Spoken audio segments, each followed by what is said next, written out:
Back with another Penn State recruiting rundown. This week we're looking back at Penn State's the 24-21 win over Ohio State and the recruiting impact. I want to start first with something Terry Smith, the defensive recruiting coordinator, assistant head coach for Penn State, said on the Big Ten teleconference on Tuesday. He made a good point.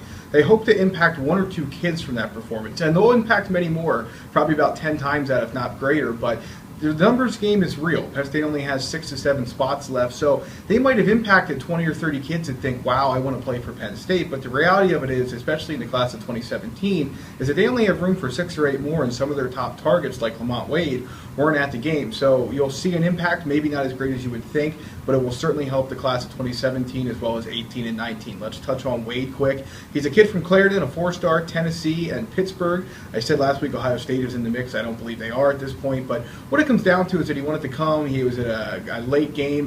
Clarendon won 60-0 and ended up taking forever.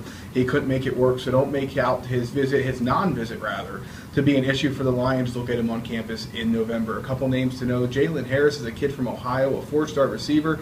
Penn State suddenly finds itself in good shape at that position. They have Matt Kippenhammer and Cameron Sullivan-Brown committed. They had KJ Hamler, a 4-star from Florida, on campus earlier this year. They had Jalen Harris here this week, or last week rather. We'll see how things play out there. The only position I think you watch at this point and wonder about is linebacker. No linebacker recruits in the 2017 class on hand for the whiteout game. I still think they sit well with a few names, but they had to get them on campus in November and December. Finally, a good win for the Lions, a good recruiting momentum push. We'll see what they do as the season unfolds. They have a few more chances left to host top recruits.